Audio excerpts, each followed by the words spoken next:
Quý Linh xin kính chào bà con. Chúng ta nghỉ một ngày và ngày nay chúng ta lại gặp nhau.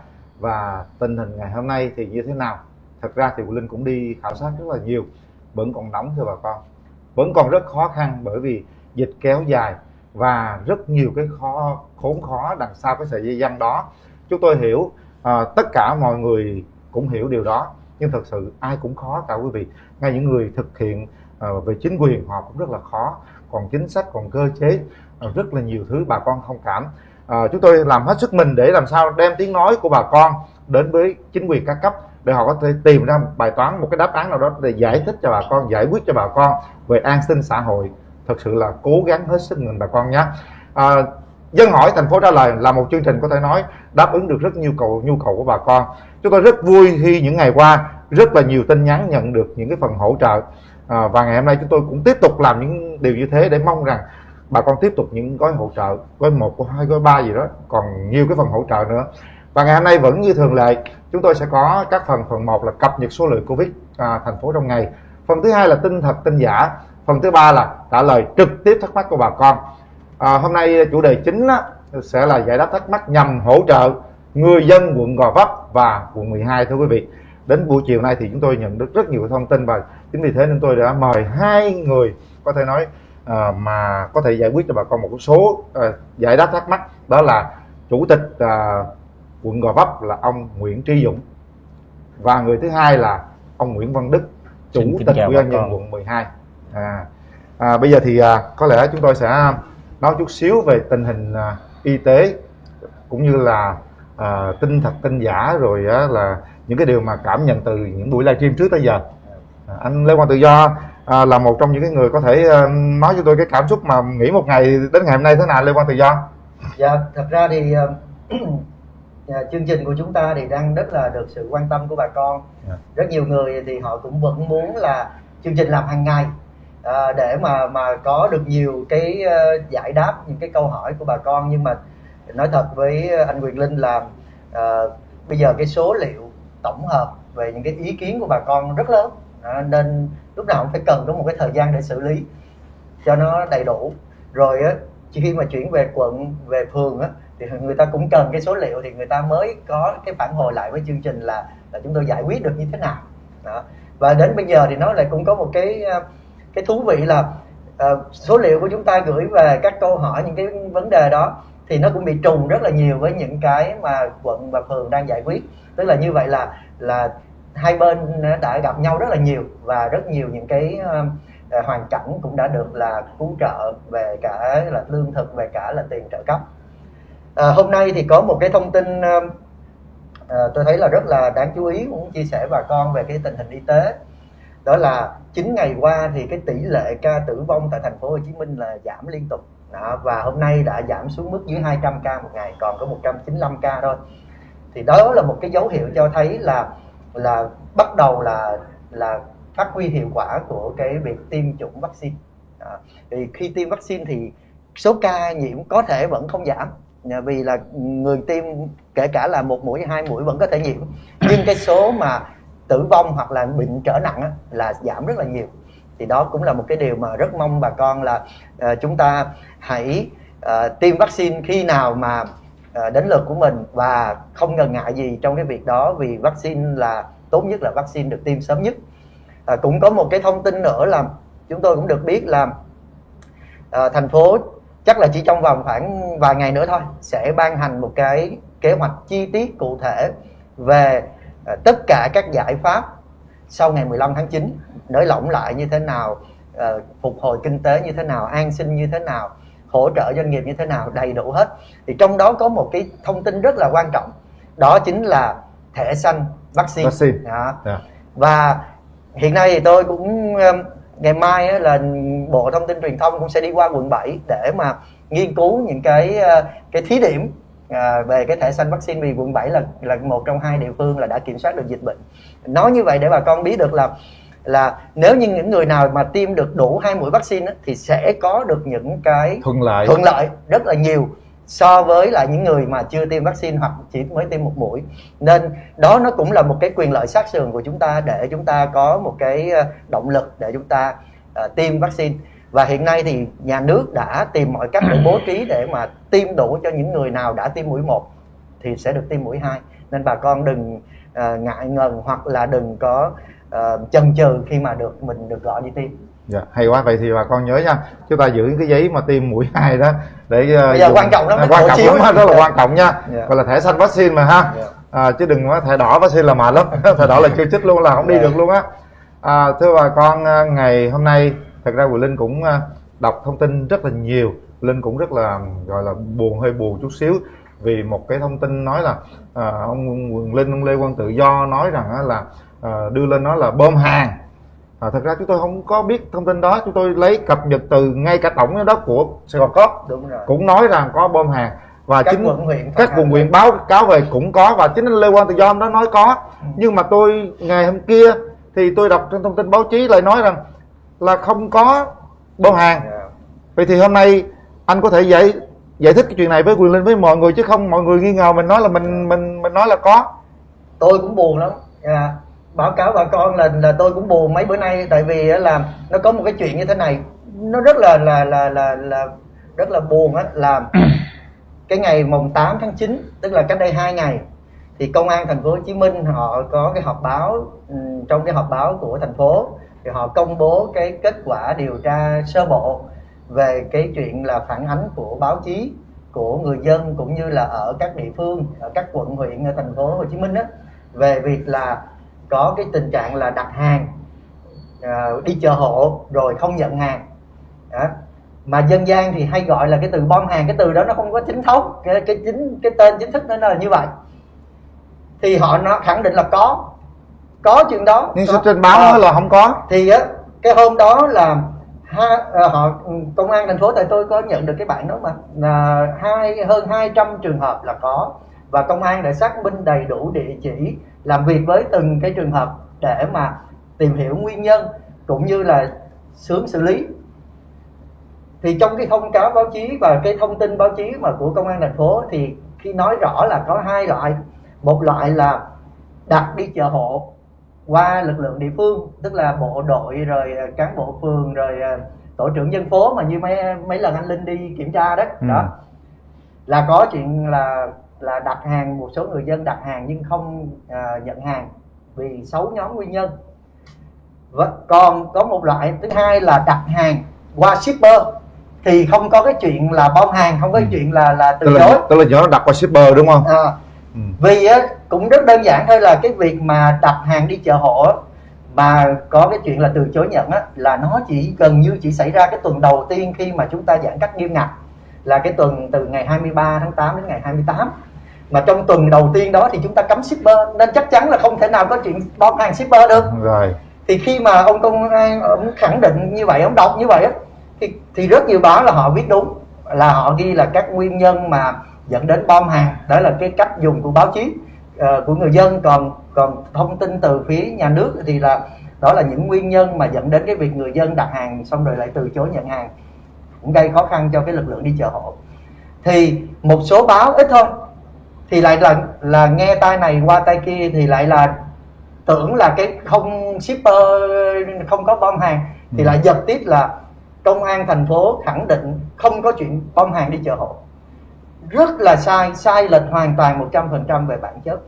Nên ngày hôm qua khi mà dư luận bắt đầu tự nhiên cũng ào vào chương trình của chúng ta, thậm chí là vào trang của anh Quyền Linh rồi chửi bới một số người, rồi nhiều người thì cũng bức xúc là nói là anh Quyền Linh, anh Tự Do là phải xin lỗi bà con thành phố vì vu oan đặt điều. Thì chiều hôm qua là công an thành phố Hồ Chí Minh họ đã phải họp báo lại, khẳng định lại một lần nữa là có bom hàng không? Là có bom hàng. Chúng tôi để cái đường link ở ngay cái livestream này của cái tờ báo Vietnamnet và nhiều báo để mà đề nghị là tất cả các báo nào mà ghi sai thì phải là sửa lại, phải đính chính lại hết. Đó.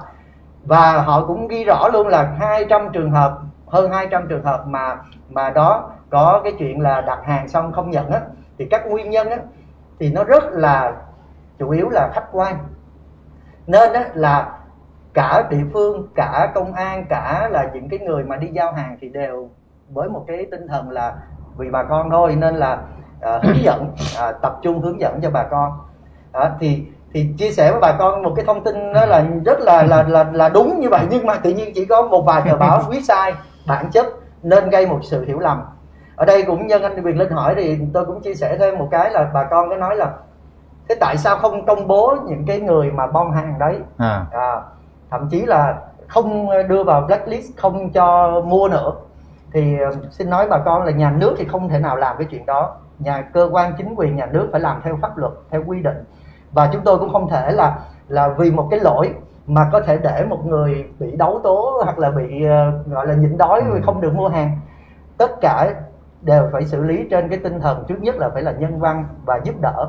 Và cái thứ hai nữa là như tôi với anh Quyền Linh cái hôm mà ngày 25 tháng 8 mà chúng ta kêu gọi, hoàn toàn chúng ta không có nói gì đến cái chuyện là bà con làm như vậy là vi phạm pháp luật, mà chúng tôi chỉ nói là kêu gọi bà con là đừng đặt nhiều chỗ quá, thì đến khi người ta đến giao thì mình bị mua trùng. Tội cho mấy anh bộ đội đi chợ. Mấy bộ đội nói rất là nguyên văn như vậy. Và sau này khi mà công an họ xác minh thì cũng đúng như vậy. Cái lý do đầu tiên, nguyên nhân đầu tiên là bà con là quá bỡ ngỡ nên là đặt nhiều đơn trùng nhau và cũng không có hủy lịch nên là hệ thống thực hiện. Rồi có một cái số bà con cũng ít thôi thì lại nói là những cái thông tin mà người dân có cái chuyện là đặt hàng mà không nhận hàng á, thì là không có thật. Và như vậy là những người nói, kể cả là em anh Quyền Linh hay là ở địa phương hay là các cơ quan báo chí là đang gọi là vu oan giáo họa cho người dân thành phố. Thứ nhất là các cái xác minh của công an là rất đầy đủ địa chỉ và mọi người cũng đều là có những cái lý do cụ thể. Nhưng ở đây tôi nói một cái ý này nó rất là rõ ràng là tất cả nhiệm vụ của chính quyền, của cơ quan báo chí hay là cả cái chương trình của chúng ta đó là thông tin chính xác, cảnh báo những cái hiện tượng để người dân phòng tránh, để mà cùng chung tay phòng chống cái dịch Covid. Ví dụ như chúng tôi cảnh báo cái chuyện là có những cái người lừa đảo, lợi dụng cái từ thiện để lừa đảo, thì không phải như vậy là lại nói là người dân thành phố Hồ Chí Minh là lừa đảo. Điều đó rất là bình thường, nên đó là cũng mong bà con là hiểu là tất cả những thông tin của chúng ta cảnh báo là với một cái trường hợp vụ việc cụ thể, với một cái hiện tượng cục bộ đấy, chứ nó không phải là nói thành ra là đại đa số của người dân thành phố Hồ Chí Minh. Thật ra thưa bà con, anh Lê Quang Tự Do là phó cục trưởng cục phát thanh truyền hình thông tin điện tử của Bộ Thông tin Truyền thông, anh là cán bộ của Trung ương cử vào đây. Thật ra những cái phát ngôn của anh ấy đều có những cái chứng cứ rất là rõ ràng. Vấn đề là không lẽ giờ mình đưa hết mấy trăm cái đơn hàng đó lên để show tên bà con mua, thì thật ra điều này không nên chút xíu nào cả. Chính vì thế nên dừng ở mức đó. Mọi người cũng thông cảm. Chúng tôi ngồi đây, một cán bộ Trung ương và những chính quyền, đại diện chính quyền thành phố, và Quyền Linh cũng đại diện cho bà con. Thật ra mong muốn đem đến những điều tốt đẹp thôi, không ai nói thông tin trên đây nó sai cả, bà con thông cảm ha. Còn những ai mà có thể nói gì để trên mạng xem lại đi ha. Rồi thôi mình bỏ qua chuyện đó. Nhưng mà dân anh Linh nói cái chuyện đó thì cũng nói thêm với anh Linh là đối với những cơ quan báo chí mà giật tiếp đưa tin sai lệch về bản chất ấy, thì thứ nhất là bên phía lực lượng công an và lực lượng chức năng đã yêu cầu là phải chỉnh sửa lại, đính chính lại thông tin hết rồi.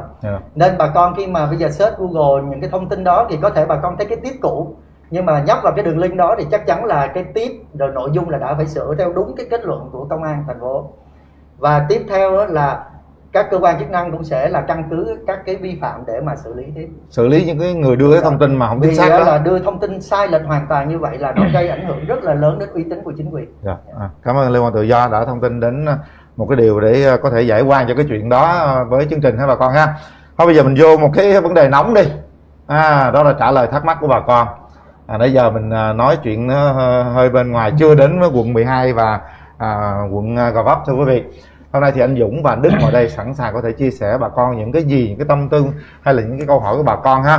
Bây giờ đầu tiên Linh sẽ đọc một cái câu tại sao là quận 7 ta? Bảo Bình, em thấy quận 7 Củ Chi bắt đầu mở cửa trở lại, thành phố có công văn hướng dẫn mở cửa trở lại. Vậy thì quận Gò Vấp triển khai cụ thể việc này như thế nào? Câu tiếp theo là em bán quán phở có đăng ký hộ kinh doanh ở đường Nguyễn Văn Quá, quận 12, xin được lãnh đạo giúp đỡ hướng dẫn cách hoạt động trở lại, đăng ký cho ai, cần giấy tờ gì, quán ăn có tự đi ship được không? Vì khách góp ý ship áp quá cao, nhiều khi hơn một phần ăn luôn. Nếu chủ quán và nhân viên được xác nhận của địa phương an toàn á, tiêm ngừa, test đầy đủ, giấy tờ đầy đủ, thì em nghĩ là chủ quán nên tự đi ship đỡ cho người mua. Chủ quán có được xin giấy đi đường hay không, để đi chợ mua nguyên liệu hay không? Chợ và quán khác quận mong sự hồi đáp của lãnh đạo chính quyền. Xin mời anh Dũng, chủ tịch quận Gò Vấp ạ. Cả hai quận. Hai quận luôn. Dạ. Hai quận luôn. Tức là chắc là nói về cái việc mở cửa, cái là nhiều người dân đang mong chờ cái việc này. Dạ. Thì có thể anh Dũng hay anh Đức, ai trả lời trước cái con này cũng được. Thôi chắc mời anh Dũng. Anh Đức. Đức quận 12 ha. Kính thưa bà con, thì liên quan câu hỏi của anh Quyền Linh có đặt ra đó, thì hiện nay là Ủy ban nhân dân thành phố cũng đã có cái dự thảo kế hoạch để dự kiến mở một số cái hoạt động sau ngày 15 tháng 9.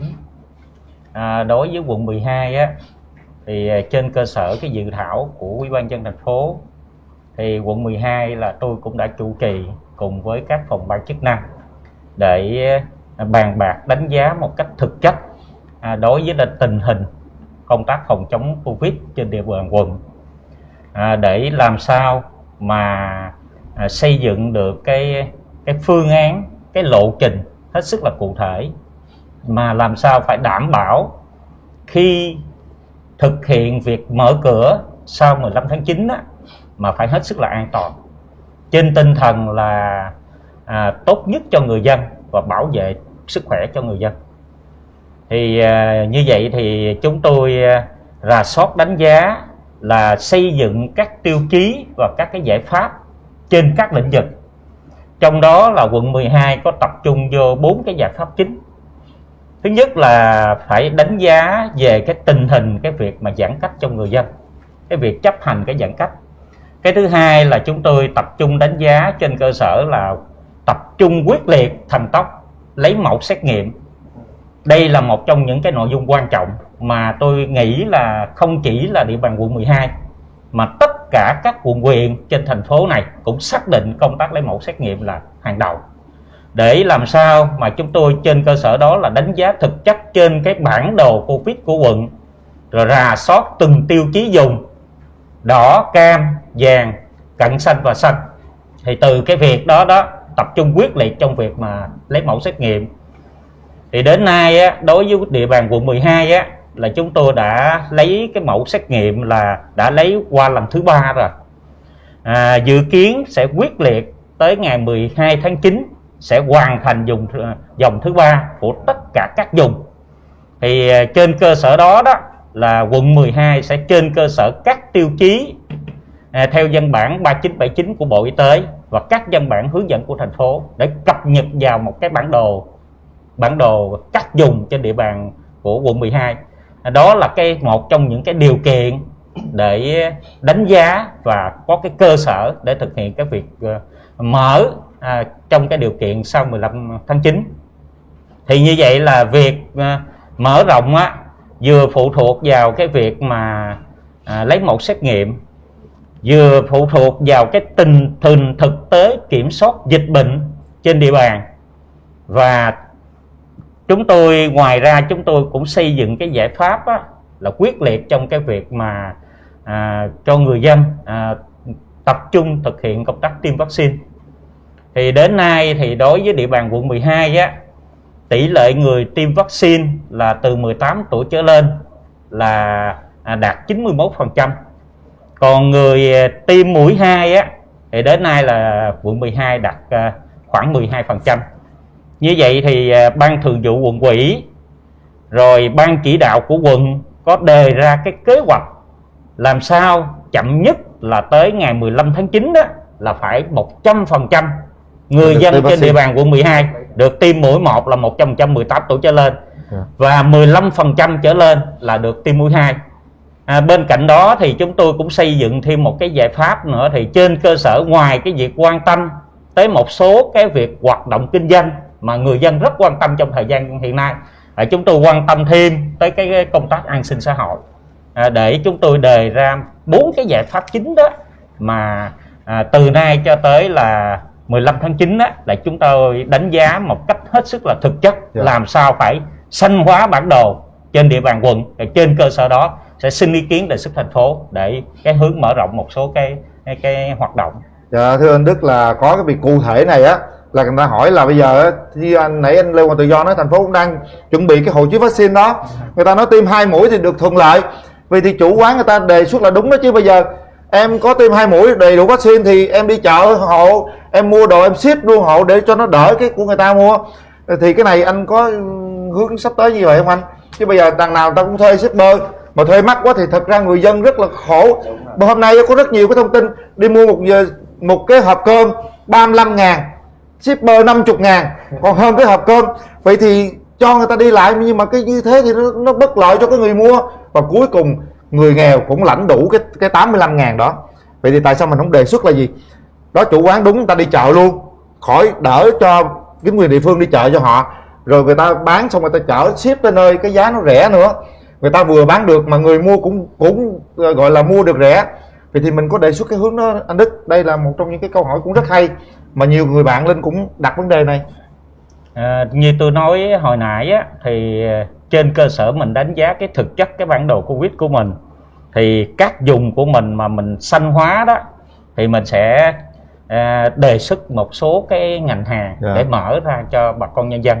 Mà quan trọng cái việc mà đi lại của bà con nhân dân hiện nay á, cái an toàn của bà con nhân dân là hiện nay cái tiêm vaccine, đó là một trong những cái thẻ xanh trong cái việc lưu thông. Vậy thì nãy anh nói là mình được bao nhiêu phần trăm tiêm mũi 2 rồi anh? Hiện nay là khoảng gần 12% người dân tiêm mũi 2, còn tiêm mũi 1 là được 91% tới hôm nay. Gần mười mấy phần trăm. Thì bây giờ nếu mà mình mở ra vaccine đó thì mình cho mười mấy phần trăm này họ đi thuận lợi họ đi thì họ có thể hỗ trợ rất nhiều chính quyền địa phương. Tại cho mình cho shipper đi 2 mũi, tại sao mình không cho người dân 2 mũi đi được?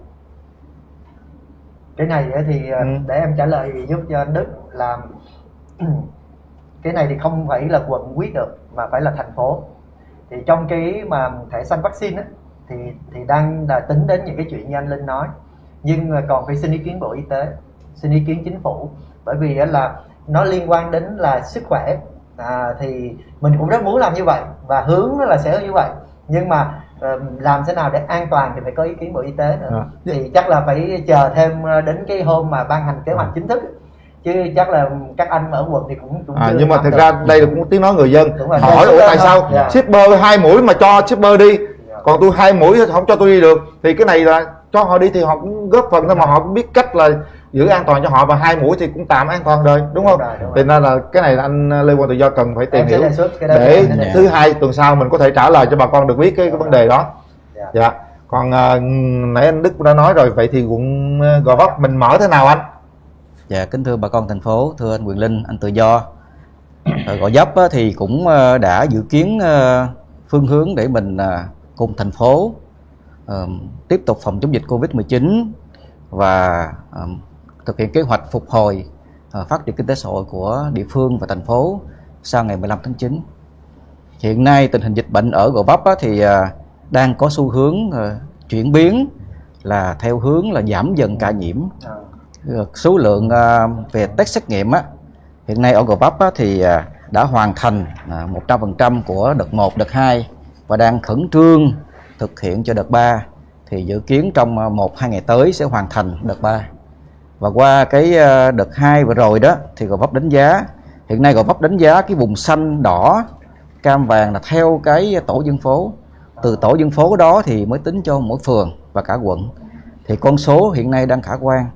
Đó là cái tổ dân phố xanh và cận xanh hiện nay đã chiếm tỷ lệ 64%. Thì quá đẹp. Tổ dân phố vàng hiện nay thì đang đạt tỷ lệ là 19,1%. Và tổ dân phố mà vùng đỏ cam thì đang đạt tỷ lệ 16,9%. Như vậy thì với cái xu hướng hiện nay qua xét nghiệm những ngày gần đây thì cái số ca nhiễm phát hiện mới ngày càng giảm, số chuyển hướng bệnh nặng cũng giảm và tử vong thì giảm cũng sâu. Đây là một cái tín hiệu nếu như Gò Vấp tiếp tục thực hiện tốt đồng bộ cái giải pháp bao gồm xét nghiệm, phân loại, chăm sóc tốt F0 và thực hiện chuyển viện cấp cứu kịp thời cho bệnh nhân và thực hiện tốt giãn cách, người dân cũng chấp hành tốt giãn cách, thì cũng tin tưởng rằng là đến 15 tháng 9 này Gò Vấp cơ bản kiểm soát được dịch bệnh. Tuy nhiên đó là mục tiêu phấn đấu. Dạ, phấn đấu, cố gắng phấn đấu điều đó. 5 ngày nữa. Hiện nay về cái việc chăm sóc F0 trên địa bàn quận Gò Vấp thì cũng có những cái quyết liệt triển khai cái giải pháp. Trong đó có một giải pháp là khoa xét nghiệm xong thì 16 phường đều đã thành lập một cái điểm cách ly thu dung tạm thời những bệnh nhân F0 mà triệu chứng không có hoặc triệu chứng nhẹ để tập trung về. Việc này thì nó thuận lợi là chỗ trạm y tế của phường và cùng tổ quân y là theo sát chăm sóc F0, kịp thời cấp cứu trường hợp có chuyển biến ở trong ngày, và cũng đỡ công sức cho anh em đi địa bàn, nó vừa xa vừa sâu mà nó cũng không kịp thời. Việc này đánh giá cũng kết quả cũng tốt và nó cũng hạn chế đi cái chuyển bệnh nặng và tử vong, và nó cũng góp phần là hạn chế lây lan ở cộng đồng. Thì đây cái điều chúng tôi cũng đang tập trung để làm. Như vậy thì cái điều mà hiện nay Gò Vấp chuẩn bị cho cái mở cửa trở lại cùng thành phố sau ngày 15 tháng 9 thì có mấy cái việc quan trọng. Thứ nhất là phải kiểm soát dịch bệnh ở từng địa bàn, phường và cả quận. Và thứ hai là cũng căn cứ chủ trương thành phố. Gò Vấp đã từng là một cái điểm nóng mà nay cũng đang trên đà là dần để xanh hóa. Thì khi mà địa phương tình dịch bệnh ổn và nhất là công tác tiêm vaccine của quận thực hiện tốt thì báo cáo với bà con của Gò Vấp, của thành phố và hai anh là hiện nay tỷ lệ tiêm vaccine mũi 1 của người dân Gò Vấp đã đạt là trên 90% rồi. Còn và mũi 2 đã đạt được 12,6% rồi. Thì dự kiến cũng đến 15 tháng 9 này hoàn thành theo mục tiêu kế hoạch đề ra. Như vậy rất là khả quan đó.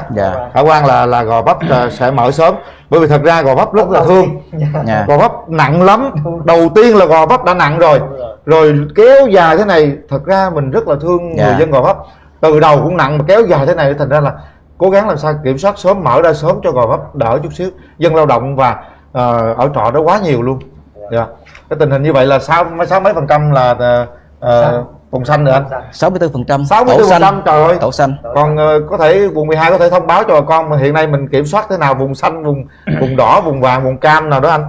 Hiện nay đối với quận 12 thì số liệu thống kê vùng xanh và vùng cận xanh là đạt khoảng 42,4%. 42,4%. Còn vùng đỏ là đạt 27%. Còn vùng cam thì khoảng chừng hơn 10% thôi. Vậy là còn nhiều, vùng đỏ còn nhiều. Thì như vậy thì cái việc mà cái số mà vùng đỏ với vùng cam tăng thời gian gần đây là do quá trình mình tổ chức mà lấy mẫu rồi tổ chức sàng lọc. Thì quan điểm quận 12 là phải quyết liệt làm sao bóc tách F0 ra khỏi cộng đồng, sàng lọc tới lui nhiều lần. Thì quan điểm là lấy xong lần thứ 3, nếu khu vực nào thấy đánh giá còn nguy cơ, tiếp tục lần thứ 4 và lần thứ 5.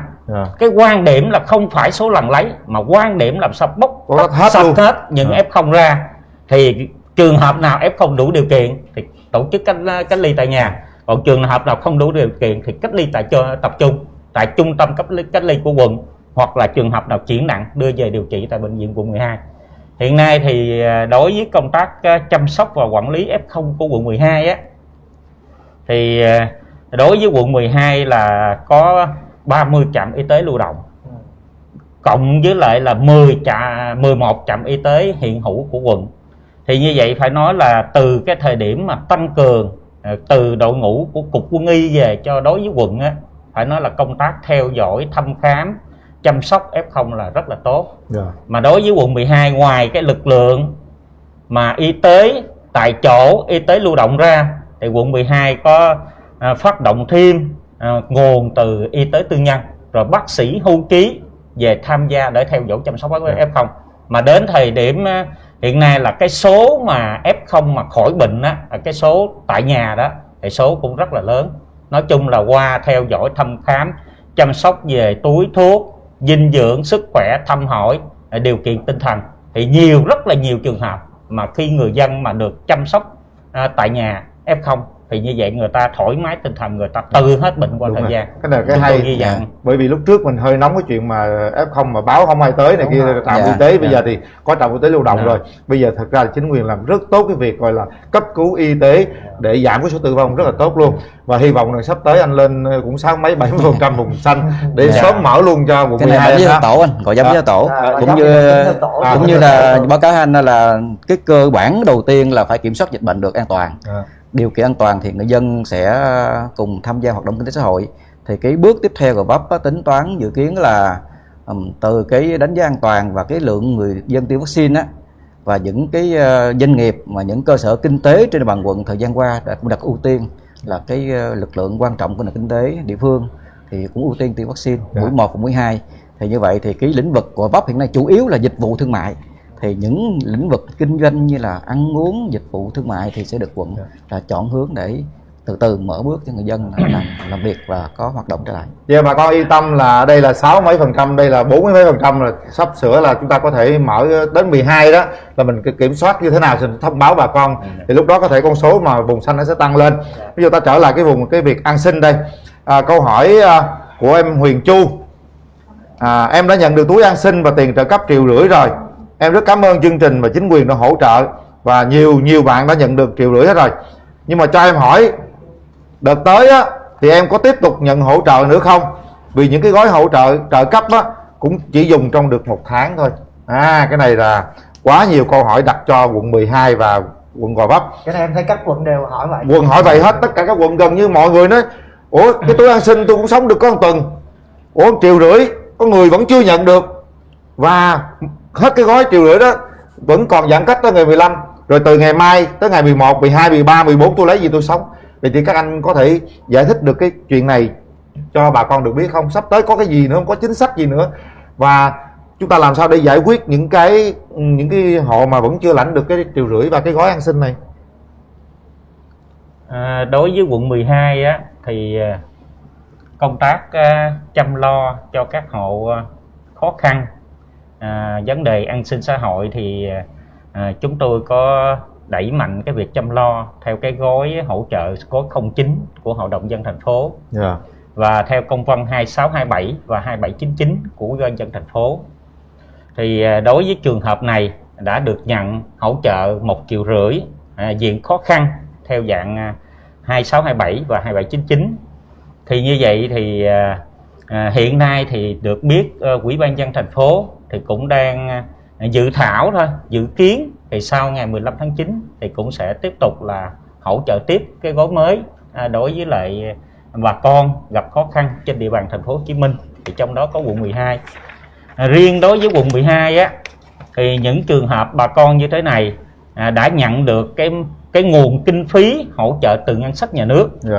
Thì như vậy thì trong giai đoạn từ nay cho tới 15 tháng 9 thì như vậy thì trường hợp bà con gặp khó khăn thì quận 12 sẵn sàng hỗ trợ về vấn đề lương thực thực phẩm hoặc cái túi an sinh, rồi hỗ trợ cho bà con vấn đề gạo theo cái tiếp nhận từ cái cục lương thực của Trung ương tiếp nhận về hỗ trợ.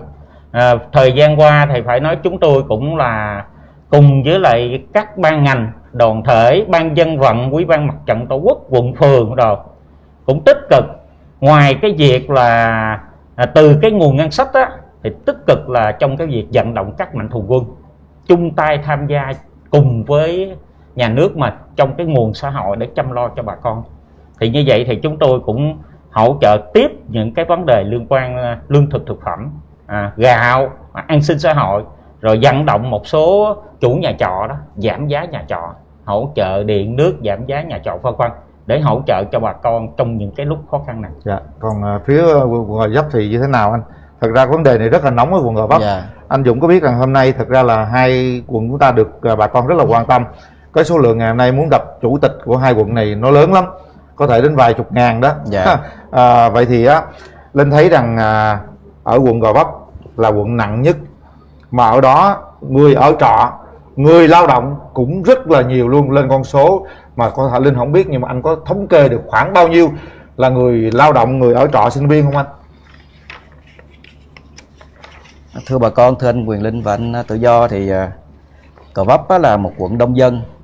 Hiện nay nếu xếp theo thứ tự thì sau thành phố Thủ Đức và Bình Tân, Bình Chánh.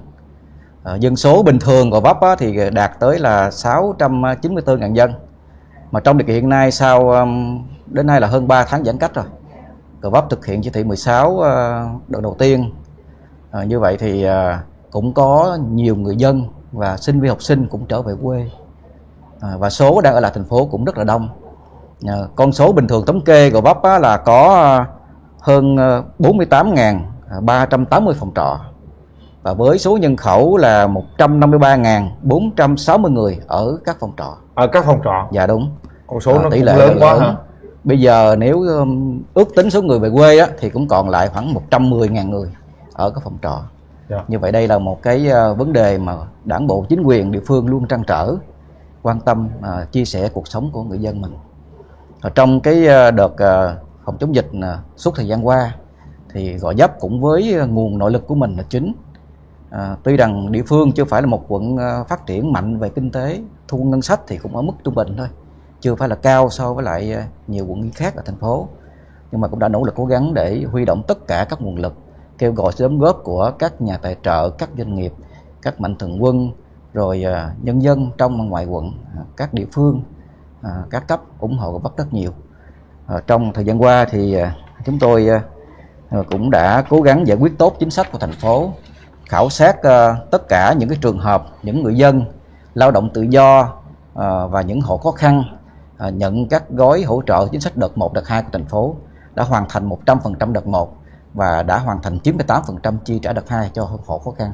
98%. Dạ, 100% đợt 1. Đợt 1 98% đợt 2. 98% cho những hộ khó khăn. Vậy anh có cho khảo sát là vẫn còn những người sót lại, có còn sót không anh? Như số liệu thống kê của quận thì thời gian qua là quận đã chăm lo an sinh.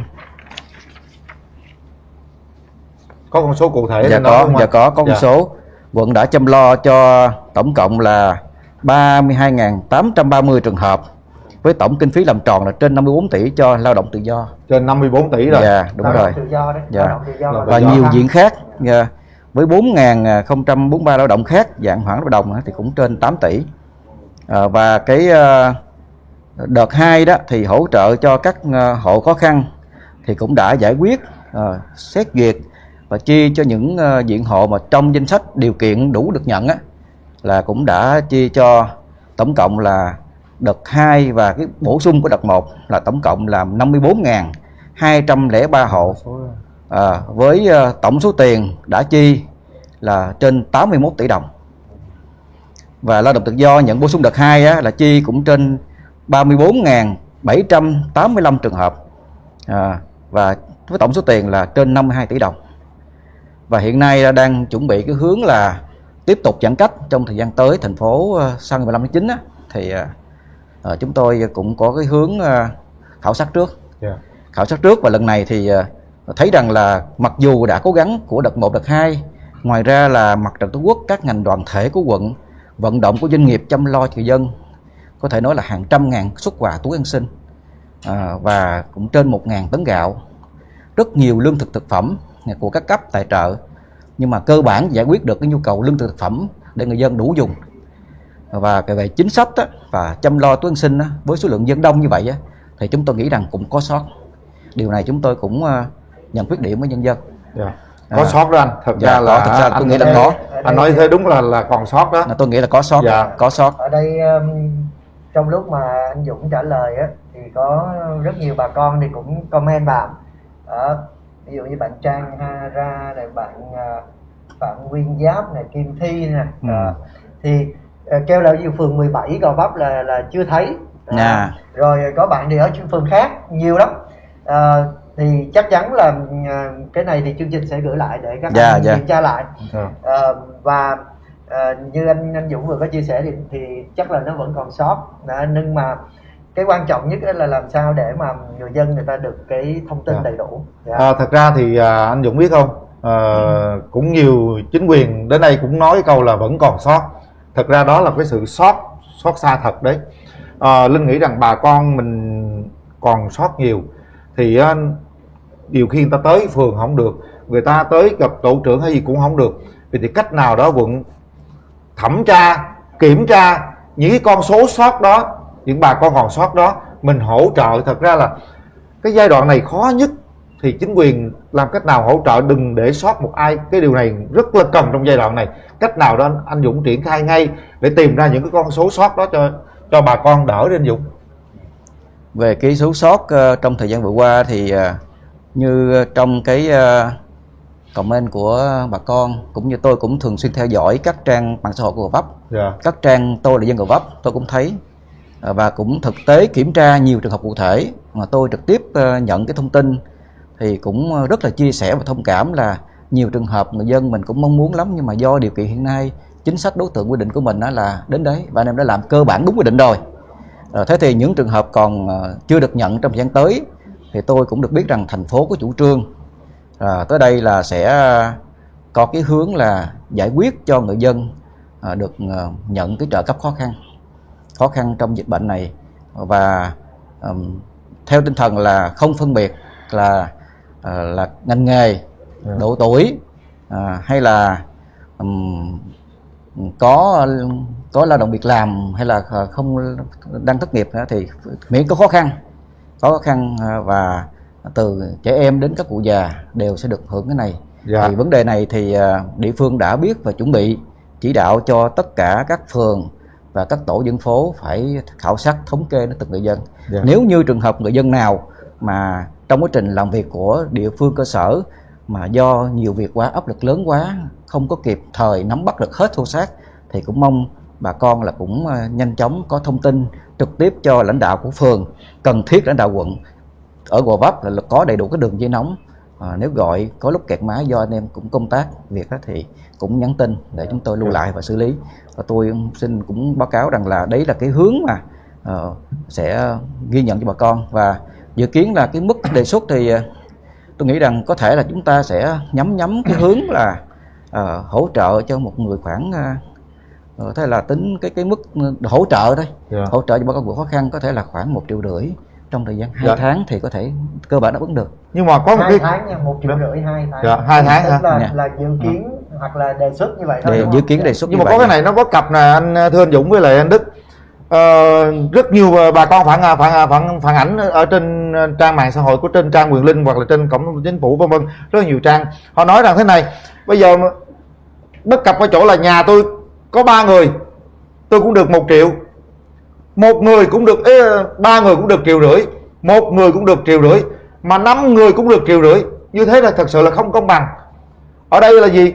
Ví dụ như 3 người ở ghép, chúng ta tính một hộ, vậy thì không lẽ 3 người chia mỗi người có 500.000 rồi sao sống? 500.000 thực ra không đủ đóng tiền điện nước nữa, không lấy gì ta mua. Vậy thì cách nào đó mà phải tính trên đầu người họ. Bây giờ 3 người ở trong phòng thì tính 3 người mỗi người một đầu người, 5 người mỗi người đầu người. Thậm chí con nít cũng phải uống sữa chứ, đôi khi con nít uống sữa nhiều tiền hơn là người lớn ăn nữa. Thậm chí người già đó là họ còn tiền thuốc men này kia nhiều hơn là người trẻ nữa. Vậy thì họ cũng phải được tính lên đầu người luôn. Con nít cũng tính đầu người. Theo Linh có cách giải quyết nào đó, chứ bây giờ tính hộ là nó không ổn rồi. Dạ, cái hướng như Gò Vấp như dưới thưa anh Han đó là cũng đề xuất như vậy đó. Đề xuất là mình sẽ chia cho đầu người, tức là từ em bé cho đến cụ già, là đề xuất cái hướng là mình tính tối thiểu giống như tương tự cái gói thành phố đã hỗ trợ thời gian qua đó, thì ở mức đó nó cũng phù hợp với lại cái điều kiện dịch bệnh khó khăn hiện nay. Người dân cũng khó khăn, mà tôi nghĩ rằng ngân sách nhà nước cũng rất khó khăn, và cái điều kiện của địa phương, nguồn lực, các thứ vận động cũng phù hợp để hỗ trợ cho người dân. Còn mong sao là dịch chúng ta sớm kiểm soát thì kinh tế và hồi phục thì sẽ đỡ cho người dân mình. Quận 12 cũng vậy đó anh Đức ạ. 12 cũng còn rất là nhiều khó khăn luôn. Ví dụ như là chẳng hạn riêng Gò Vấp thôi, chúng tôi ước tính á, là giả sử đi là mình đề xuất cái gói là như là cái mức là khoảng một đầu người là khoảng 1,5 triệu trong vòng 2 tháng á, thì tính số tiền mà cần phải chi cho Gò Vấp á, mà số một con tôi tính là khoảng trên 400.000 dân á, là cũng rất lớn lắm. Thì nó gần như là chiếm đến cái khoảng số còn lại của ngân sách địa phương của năm là khoảng 700 tỷ.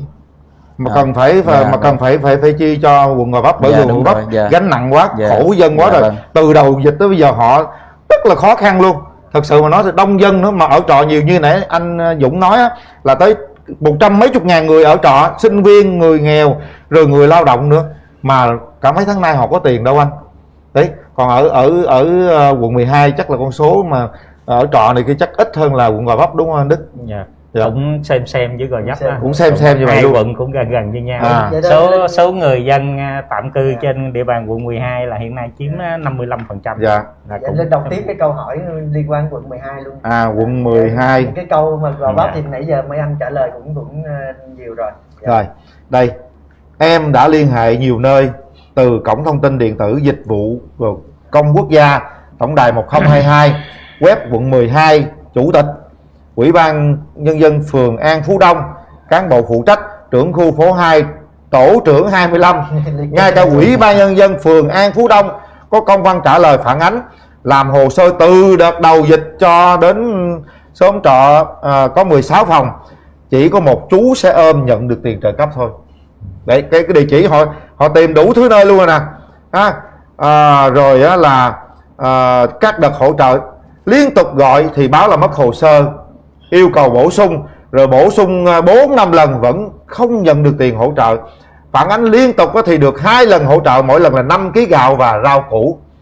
Xóm trọ khó khăn quá, phải xin liên hệ nhiều nơi để xin hỗ trợ gạo và rau củ để sống chung với dịch. 607 trên 5B đường Vườn Lài, tổ 25, khu phố 2, phường An Phú Đông, có địa chỉ, có số điện thoại luôn. Anh có thể, nếu mà anh sẽ giải quyết xử lý chuyện này.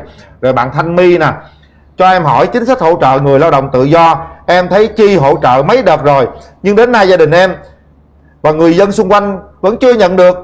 Hỏi tổ trưởng thì báo là nộp danh sách hết rồi, cũng liên hệ 1022 nhưng không có kết quả. Em ở khu phố 4, phường Tân Chánh Hiệp, quận 12. Xin mời anh Đức, chủ tịch quận 12 ạ. Đây là một vấn đề chúng ta cần giải quyết, bởi vì có địa chỉ cụ thể, họ kêu như thế là đúng đó. Không, cái này cũng là tiêu biểu thôi chứ còn nhiều người như thế, thậm chí ở quận Gò Vấp cũng có như thế luôn. Cũng có, dạ. Việc này thì tôi cũng thay mặt lãnh đạo quận 12 cũng xin chia sẻ và nhận thiếu sót đối với là bà con.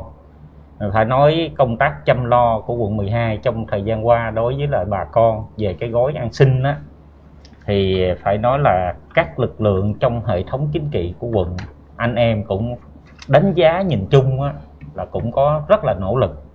Phải nói là nỗ lực, phải nói công tác phòng chống dịch trong giai đoạn này trải qua nhiều tháng, nỗ lực rất lớn. Mà quá trình thực hiện á, phải nói là ở đây thì đến nay á, đối với quận 12 á, dân cư trên địa bàn quận 12 là người dân tạm trú á, là chiếm 55%. Dân số quận 12 là 650.000 dân. Theo cái số liệu mới nhất của công an quận thống kê á, thì như vậy người nhập cư là hết 55% trong tổng số đó.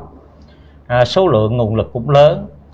Góc độ lãnh đạo quận rồi ban chỉ đạo của quận cũng rất quyết liệt trong công tác chăm lo. Phải nói là đến nay trong công tác chăm lo theo cái gói 09 á, là tụi tôi đã chăm lo được là 94.652 lượt người. Là gói 09 trong đợt 1, đợt 2 á, là đã giải quyết 100% cho người dân. Cái số tiền giải quyết trên địa bàn quận 12 hơn 141 tỷ đồng là riêng gói 09 á. Còn liên quan tới gói 2627 và 2799 đối với trường hợp khó khăn á, thì như vậy là tới nay đã giải quyết được là 88.519 hộ, thì số tiền khoảng 132 tỷ. Số tiền chăm lo không là hai cái gói là 200 mấy chục tỷ rồi, 200 mấy chục tỷ. Thì cái số người chăm lo, rồi ngoài ra việc những hỗ trợ thêm túi an sinh, lương thực, thực phẩm, rồi hỗ trợ thêm gạo rất là nhiều. Đúng là trên địa bàn quận 12 là đặc thù, thì quá trình phát triển đô thị hóa quận 12 thì bà con về sinh sống, làm ăn rồi đóng góp cho quận 12, xây dựng quận 12 rất là nhiều. Rất cảm ơn cái sự đóng góp và rất là trân trọng cái việc đó. Mà phải nói là công tác chăm lo đó, phải nói anh em thì cũng có cố gắng nỗ lực, nhưng mà nó vẫn có cái sót. Vẫn có sót. Chứ bây giờ nếu mà khẳng định không sót thì không có ai dám khẳng định. Với một cái số dân như thế, mà với cái việc mà chăm lo cùng một lúc giải quyết nhiều cái vấn đề, thì thôi góc độ này thì tôi xin nhận cái việc này, và trách nhiệm của tôi là sau cái buổi hôm nay về cũng sẽ giao cho đơn vị để rà soát đối với lại các trường hợp tương tự, như trường hợp mà người phản ánh và các trường hợp tương tự khác, để đảm bảo theo điều kiện để bổ sung vào danh sách để sớm chăm lo cho bà con nhân dân. Quang Hồ, anh Đức, Linh nghĩ rằng là bên anh Dũng cũng rà soát lại. Nè. Nghe cái chữ sót nó sót lắm, thật ra là mình nghe nó đơn giản thôi nhưng thật sự là nó sót thật. Nếu chúng ta có tiếp cận bà con thấy rất là khó. Linh đi suốt cái chặng đường từ quận 12 qua Gò Vấp, Linh đi rất là nhiều. Cái đợt vừa rồi quận 12 Gò Vấp là những cái khu phố sâu vùng xa trong cái hẻm đó còn khó nhiều lắm. Và Linh đọc comment ở trên máy của Linh đó thì rất là nhiều người họ, có nhiều người kêu chú Quyền Linh ơi, anh Quyền Linh ơi, nhưng có những người đó là chủ tịch quận ơi, lãnh đạo phường ơi. Bây giờ Linh nghĩ rằng là có rất nhiều comment thế này nha, kêu chính quyền địa phương vô đọc comment giùm. Đây, ở đây hiện nay đúng không anh Lê Tự Do. Thí dụ bữa nay á là chắc chắn sẽ có nhiều người nói anh Đức chủ tịch quận 12 ơi, anh Dũng chủ tịch quận Gò Vấp ơi, vô đọc comment. Và Linh nghĩ rằng sau ngày hôm nay giống như nãy Đức nói đó, chúng tôi sẽ kiểm tra lại và đọc comment. Đọc đi anh, rồi chúng ta sẽ thấy sót chỗ nào sẽ có hỗ trợ ngay để chúng ta có thể giúp cho người dân vượt qua cái chặng đường khó khăn này. Linh mong lắm. Cái hiện nay Gò Vấp đang làm đó là kết hợp với việc tiêm vaccine và cái rà soát an sinh từng hộ, là toàn hệ thống chính trị, phường, tổ dân phố, khu phố và các lực lượng hỗ trợ đi từng nhà, đếm từng người và mời từng người còn chưa tiêm vaccine đã tiêm. Cho nên là hy vọng rằng cái cách làm hiện nay đang làm triển khai đó thì sẽ hạn chế tối đa nhất cái việc sót của người dân. Tuy nhiên thì cũng mong rằng là trong quá trình rà soát, nếu như có sai sót suốt cái đó thì cũng bà con cũng liên hệ trực tiếp với chính quyền địa phương, cơ sở của quận phường, thì chúng tôi sẽ tiếp nhận hết để cố gắng giải quyết sớm nhất. Hồi nãy anh Dũng nói câu rất hay là chúng tôi đi từng nhà, đến từng người để mời đi tiêm vaccine. Thậm chí tôi tới nhà tiêm vaccine luôn. Vì thì khi ta tới từng nhà gặp từng người thì ta ngoài cái việc mời tiêm vaccine đó, ta hỏi luôn anh còn thiếu gì không, có thiếu gạo cái gì không, thì sẵn một công hai việc thì nó đơn giản hơn. Thì có thể thông qua đây thì chính quyền hai quận thì làm sao có thể chỉ đạo làm sát sao dân để cho người ta đỡ vượt qua cái này. Linh nghĩ một điều là quan trọng thế này nè, chỉ cần qua ngày 15 thôi, khi chính quyền mình mở cửa có nhiều cái thuận lợi cho bà con thì thật ra bà con cũng mong muốn là tôi cần cái tiền này đâu, tôi không phải cần cái gói quà đâu, tôi muốn đi làm để tôi có cái cách mưu sinh. Thì Linh nghĩ rằng chỉ cần qua ngày 15 thôi thì họ sẽ có những cái bước mới và lúc đó đỡ cực cho chính quyền nhiều hơn nữa. Thật ra thì báo với anh Quyền Linh với anh Tự Do đó, thì góc độ lãnh đạo địa phương là chúng tôi cũng thấy được cái việc này. Quá trình anh em việc chỉ đạo từ quận xuống các phòng ban, xuống phường, rồi xuống khu phố, tổ phố rà soát. Thì như vậy thì trong thời gian qua là tôi qua cái việc mà dự kiến thành phố á, là sau 15 tháng 9 là cái gói mới á, là đã chủ động cho anh em rà soát lập danh sách, rà soát chuẩn bị lập danh sách, phối hợp với Sở Lao động Thương binh Xã hội chuẩn bị thống kê hết theo danh sách.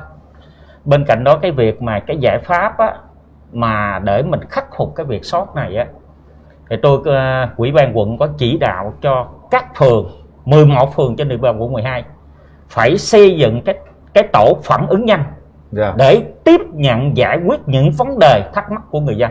Có đường dây nóng, bây giờ 11 phường trên địa bàn quận là tôi yêu cầu là hết là phải có. Cái thứ hai, hồi trước giờ cái cách làm cũ của mình á, là mình giao xuống chủ tịch, phó chủ tịch phường, cán bộ lao động xuống khu phố, tổ phố, rồi hoặc các cô chú ở dưới. Thì như vậy cái việc này á, là tôi có chỉ đạo tăng cường lực lượng quân về hỗ trợ cho phường, tức là xuống tới khu phố luôn. Hay quá. Mình hỗ trợ, tại vì ở dưới càng ở dưới sâu sát nhất khu phố, tổ dân phố, các cô chú lớn tuổi. Thì bây giờ cái việc an sinh xã hội này đối với quận 12 là tôi chỉ đạo, tức là tôi điều những cái phòng ban anh em chức năng ở trên này xuống là cấm ở dưới đó 3 tại chỗ ở dưới, để cùng với các cô chú ở dưới. Anh em mình còn trẻ thì cái việc nhiều cái thì mình cũng nhanh thì phụ cùng với các cô chú ở dưới giải quyết cái việc này. Thì bên cạnh đó tôi chỉ đạo cho đồng chí trưởng ban quận cho công an khu vực vào luôn, tức là vừa cái hệ thống bên mình khu phố, tổ phố rà soát, bên đây là công an khu vực rà soát, kết hợp khi mà những vấn đề gì phát sinh tại khu phố, tổ phố dưới đó thì có cái kênh hỗ trợ với nhau để kịp thời là giải quyết ngay từ ở dưới. Hay quá. Bây giờ rồi là quận 12 có chỉ đạo thêm mà là mới rà soát thêm một số gì. Mong rằng là chúng ta rà soát đừng để sót. Câu này Linh nghĩ rằng chúng ta luôn luôn nghĩ là rà soát đừng để sót, và cái cách mà chúng ta đang điều chỉnh như thế thì Linh nghĩ rằng rất là hiệu quả. sẽ, bởi vì thật ra mình cũng hiểu anh em ở phường ở xã họ vất vả quá rồi, họ cũng kiệt sức rồi. Vậy thì khi mà anh Đức á, anh đều ở từ người trên xuống hỗ trợ thì họ thêm sức mạnh và cắm họ có ở thể dưới luôn. cắm ở dưới luôn. Đúng và rồi, họ tìm hiểu đi đến từng người dân. Như thế chúng ta mới đúng cái chữ rà soát là không sót. Rà soát để không sót. Hôm nay chương trình của mình làm cũng nhận được số lượt xem là cũng kỷ lục. Chỉ thua cái chương trình đặc biệt với anh Mãi chủ tịch thôi. Hơn 32.000 người đang xem trực tiếp trên Facebook của cái trang trung tâm báo chí. Hay quá. Và hơn 14.000 bình luận comment. Rất nhiều bà con gửi comment ở trên này và kêu, thậm chí là kêu anh Lê Quang Tự Do ơi hãy đọc cái câu của em đi. Rồi anh Quyền Linh ơi hãy làm sao gửi đến câu này cho hai chủ tịch. Chủ yếu là các cái trường hợp rất là cụ thể. Thì xin phép bà con là chúng tôi không đọc, tại vì nó 14.000 nhiều quá, không thể nào đọc được. Nhưng chúng tôi sẽ gửi cho các anh, và cũng nhờ cái bộ phận mà của các anh thì khi mà rà soát lại thì nếu như mà thấy sót thì cũng xử lý. Thật ra mình nhờ cái bộ phận thư ký đó, cứ vào trang của Linh, Facebook của Linh, rồi vào trang cổng tin chính phủ, rồi rất nhiều trang mình rà soát lại. Linh sẽ gửi thư ký, bộ phận thư ký sẽ gửi tất cả những cái đó. Thật ra mình kiểm tra lại cho các lực lượng kiểm tra lại soát tội nghiệp người ta đó. Thật ra cái phần mà anh Đức nãy nói tôi rất là hoan nghênh luôn. Anh Đức có phần chỉ đạo rất là hoan nghênh, rồi hoan nghênh điều đó, bị cấm chốt ở đó để chúng ta hiểu dân, chúng ta hỗ trợ dân kịp thời. Chúng ta không hỗ trợ dân ngay lúc này thì còn lúc nào để hỗ trợ nữa. Mà nếu sót thì thật ra mình cũng sót. Chúng tôi cũng biết chính quyền sót đó, nhưng quá rộng đi, quá nhiều. Thành ra bà con cũng thông cảm điều đó. Tôi biết chắc rằng trong lòng của chính quyền, những cái người lãnh đạo đó, họ cũng sót lắm chứ bộ, dân của họ chứ có ai đâu. Nhưng mà cái vấn đề là qua mấy tháng trời, thật ra sức cùng lực kiệt luôn đó. Nhưng hãy cố gắng lên ha, làm sao để ta qua được tới ngày 15 thôi. Tôi mong đưa lắm điều đó luôn á. Chắc là thời gian nó cũng có hạn, thì anh Quyền Linh lại đọc tiếp đi. Em thấy cái phần an sinh nhiều quá, đủ rồi. Cái phần an sinh là các cái trường hợp cụ thể chúng ta sẽ chuyển sau rồi. Đó thì đọc có những bây cái giờ gì đây? Tôi tên Huy Vũ, hiện đang sống tại Lê Đức Thọ, phường 15, quận Gò Vấp, chỗ anh Dũng đây. 2 ngày gần đây, khu vực các ngõ ra vào khu dân cư ở phường 15, quận Gò Vấp đều bị đóng cửa bằng tôn cứng cố định, không có lối thoát hiểm. Hiện tại thành phố Hồ Chí Minh đã cho phép mở lại hàng quán cũng như dịch vụ giao hàng để thuận lợi trong việc đảm bảo lương thực thực phẩm cho các hộ gia đình. Việc làm này không có sự thống nhất với các hộ gia đình sống trong phường, dẫn đến cản trở nhiều thứ về mặt trao đổi và mua bán hàng hóa giao nhận. Nếu có việc khẩn cấp như là cấp cứu hay là cháy nổ thì làm sao để chạy kịp hoặc là cho xe vào kịp. Việc đóng rào như vậy có giải quyết được việc ngăn cản lây nhiễm Covid hay không? Rất mong chính quyền giải quyết.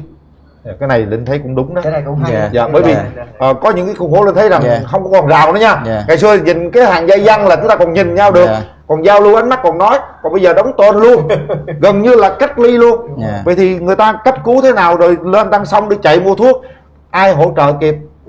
Xin mời anh Dũng ạ. Cái câu hỏi này tôi rất cảm ơn và ghi nhận, và địa phương đã giải quyết rồi. Tại vì chiều nay là tôi có đọc trên báo mới, có thấy đăng nội dung này, tôi kiểm tra ngay phường 15 và đã chỉ đạo phường điều chỉnh ngay. Thật ra là trước đây á, thì ở phường 15 là cái này mới 2 ngày nay thôi. 2 ngày nay là trước đây là có làm một cái rào ngăn, nhưng mà do thời gian ở đây là cái hoạt động đi lại của người dân trong cái khu vực hẻm này và các anh em làm shipper đó ra vào nhiều quá, cho nên là địa phương Gò Vấp là một cái quận cũng tuy không rộng lắm như rất là đông dân và rất nhiều hẻm, với trên 3.000 con hẻm. Lực lượng của mình thì mỏng, mà thực hiện chủ trương về giãn cách theo chỉ thị 16 nghiêm ngặt á, với tinh thần là ai ở đâu yên đó, và mỗi phường, mỗi cơ quan xí nghiệp, doanh nghiệp là một pháo đài chống dịch.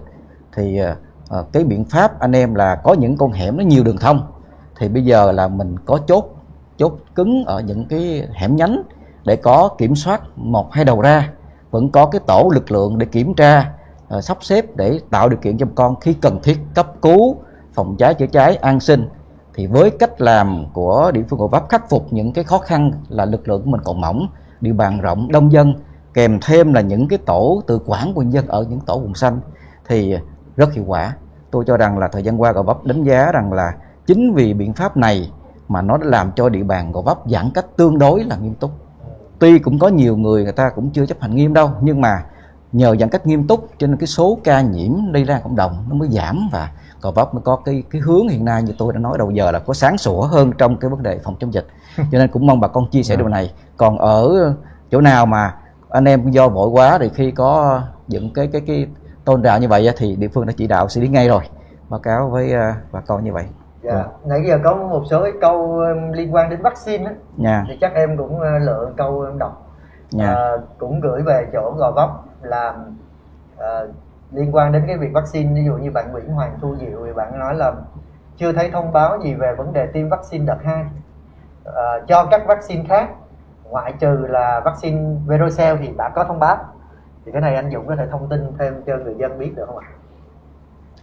Về tiêm vaccine đợt 2 đó thì thưa với bà con rằng là Gò Vấp đã triển khai tiêm rồi. Hiện nay cái vaccine mình đã có loại nào là triển khai tiêm loại đó. Cái loại Verocell này đã triển khai tiêm cách đây cũng hơn 1 tuần rồi.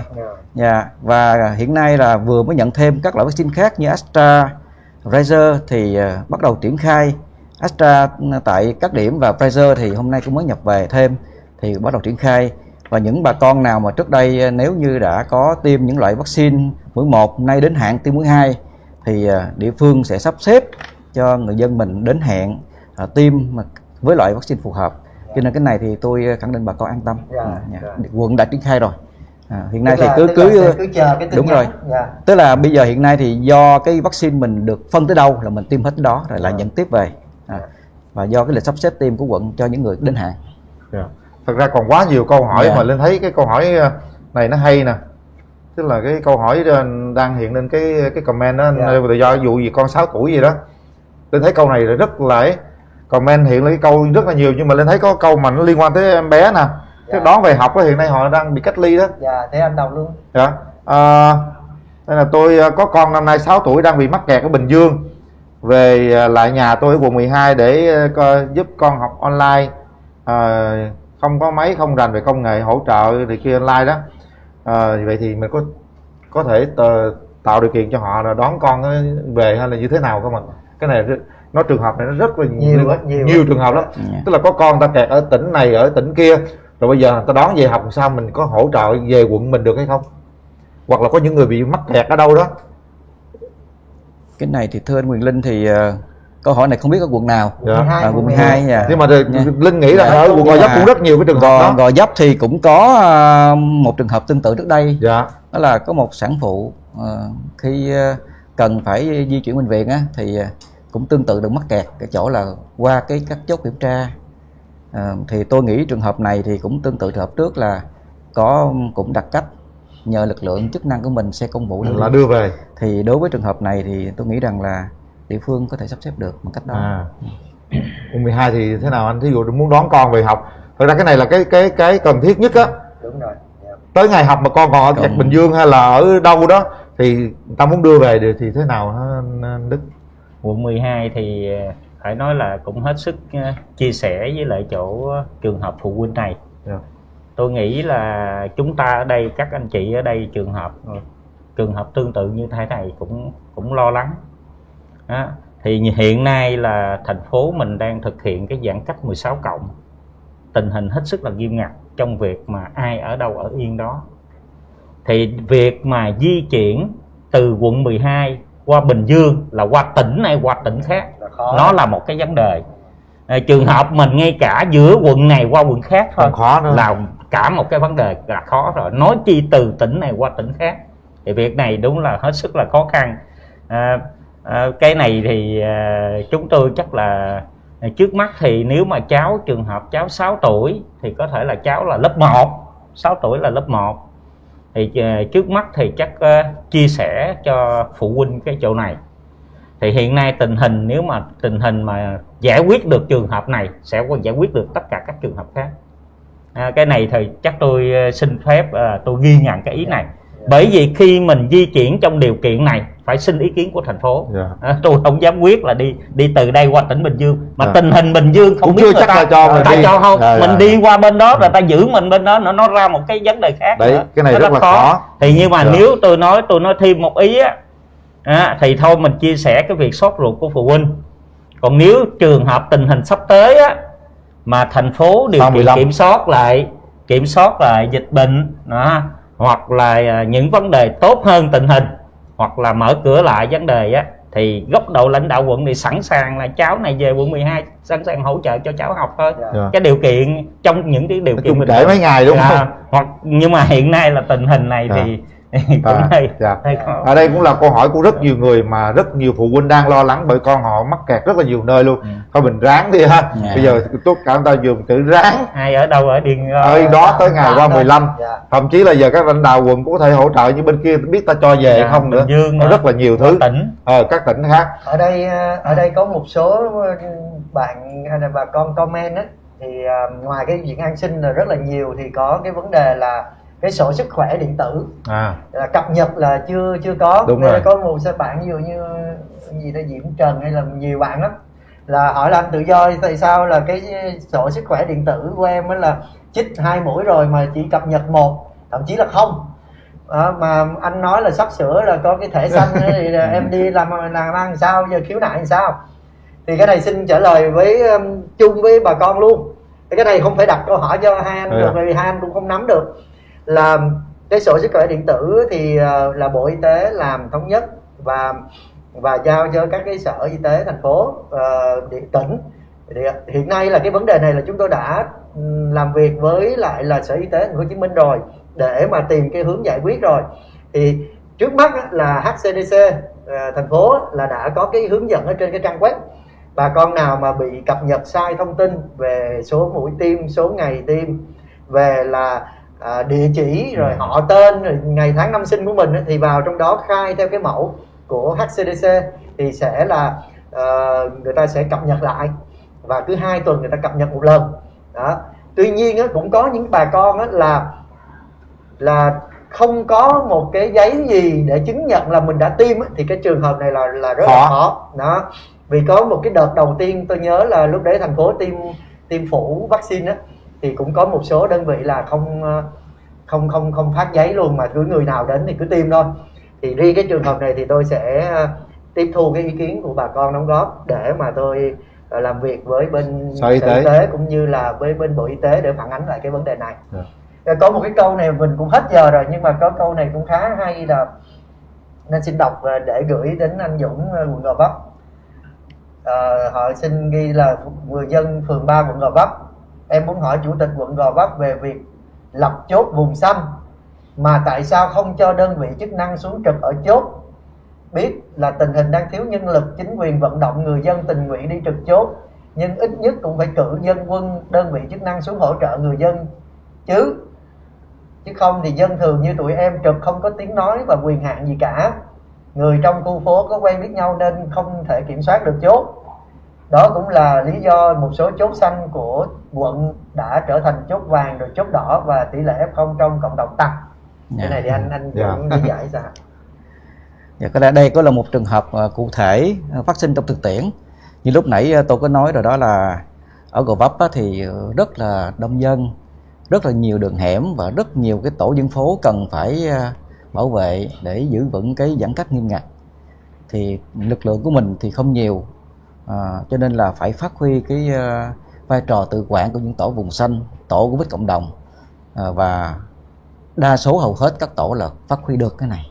Chính phát huy được điều này cho nên cái tỷ lệ lây nhiễm Gò Vấp và cái xét nghiệm và cái việc chăm sóc sức khỏe nó có kết quả khả quan, càng ngày cái đà lây nhiễm càng đi xuống. Cho nên tôi cho rằng là trên phạm vi toàn quận thì những chốt vùng xanh là phát huy tốt tác dụng. Có thể là ý kiến của bạn tôi ghi nhận lại để kiểm tra và sẽ có chỉ đạo cụ thể cho địa phương quan tâm thêm ở khu vực này. Thật ra là quá nhiều cái câu hỏi hiện nay mà như anh Lê Tự Do nói là hiện nay là đang riêng ở trên trang trung tâm báo chí thôi đã là 18.000 comment. Quá trời quá đất. Và xin báo cáo với anh Quyền Linh là chúng ta đã lỗ 10 phút nữa. Qua lỗ nữa rồi, ngày nào tôi cũng muốn, thật sự tôi muốn hỏi hoài luôn á. Thì quá nhiều, nhưng thôi tôi xin phép là gửi tất cả điều này cho lãnh đạo của hai quận, đó là anh Nguyễn Trí Dũng và anh Nguyễn Quang Đức, chủ tịch của quận 12 và quận Gò Vấp. Tôi hy vọng rằng đúng như tinh thần hồi nãy anh Đức có nói đó, tôi rất là thích cái câu đó, chúng ta cấm và để rà soát để không sót những cái trường hợp khó khăn Cái điều này dân rất là cần điều đó. Và cảm ơn anh Đức với anh Dũng rất là nhiều về cuộc trò chuyện ngày hôm nay. Hy vọng rằng với tinh thần rà soát, đừng để sót, chúng ta có thể đem đến cái niềm vui hạnh phúc cho người dân, giúp họ vượt qua một cái chặng đường vô cùng khó khăn. Và đặc biệt là chúng ta đang hướng tới vùng xanh. Chúc mừng anh Dũng và 60 mấy %, và Đức cũng đang rà soát tới ngày 12. Hy vọng con số đó nó sẽ lên nữa để chúng ta có thể xanh toàn bộ quận, và tất cả điều đó chúng tôi mong muốn. Và thưa quý vị, thưa bà con thân mến, là còn mấy ngày nữa là tới ngày 15 rồi, chúng ta đang mong chờ rất là nhiều điều tốt đẹp thưa bà con.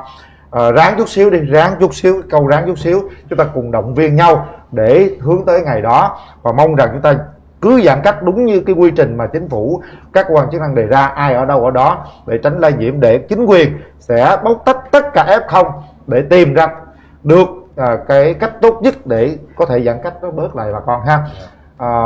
Mong rằng là ngày 15 chúng ta sẽ có một cái điều mới, trạng thái bình thường mới tốt đẹp để bà con có cách để mưu sinh, và chính quyền sẽ hỗ trợ. Còn những gói hỗ trợ giống như anh Dũng nói đó là từng đầu người chứ không còn là hộ nữa, và hy vọng rằng những chính sách quyết sách đó phải giúp bà con vượt qua cái mùa Covid này, nó nặng nề quá bà con ạ. Linh nghĩ rằng ngày mai, ngày thứ Bảy Chủ nhật ha, mình nghĩ đi để tổng hợp tất cả thông tin, để anh Đức với lại anh Dũng sẽ chuyển xuống chính quyền địa phương để giải quyết những cái câu hỏi của bà con, những cái đề nghị của bà con. Thứ hai, Linh nghĩ rằng ngày rất là quan trọng bà con. Thứ hai, Lê Quang Tự Do, Linh nghĩ rằng ngày đó bà con cần biết được rằng ngày 15 như thế nào. Thì anh Lê Quang Tự Do có cách nào đó mình sẽ hiện nay thì rất nhiều bà con là đề xuất là thêm các quận khác. Cũng thông tin với bà con một cái tin lúc nãy anh Quyền Linh có nhắc sơ sơ là mấy buổi livestream gần đây thì chúng tôi cũng làm một cái bà con là khảo sát là đề xuất quận nào thì và chúng tôi dựa vào cái đó để chúng tôi mời. Thì hôm nay là cũng rất nhiều bà con đề xuất thêm những quận như là Hóc Môn, Bình Chánh, hay là gì đó Cần Giờ, tức là những cái quận hơi xa xa, Cần Giờ xanh rồi, huyện xa gì đó. Thì nhưng mà đúng như anh Linh nói là dự kiến thôi chứ cũng chưa biết chắc chắn. Thì chắc là từ đây đến thứ Hai là thành phố sẽ có cái kế hoạch, có thể ban hành được cái kế hoạch sau ngày 15 tháng 9 sẽ làm những cái gì, sẽ nới những cái gì, sẽ triển khai những cái gì. Thì chúng tôi sẽ cố gắng mời được một lãnh đạo của thành phố phụ trách về cái vấn đề xây dựng cái kế hoạch đó, để giải đáp bà con những cái việc cụ thể trong cái việc triển khai kế hoạch đó. Và nếu như ngày đó chúng ta có thông tin là quận nào được bao nhiêu phần trăm vùng xanh rồi đó, thì bà con rất là vui. Ví dụ như ngày đó mà biết được chỗ Đức là 90 mấy % vùng xanh họ mừng, thậm chí là 100% vùng xanh chỗ anh Dũng là mừng luôn.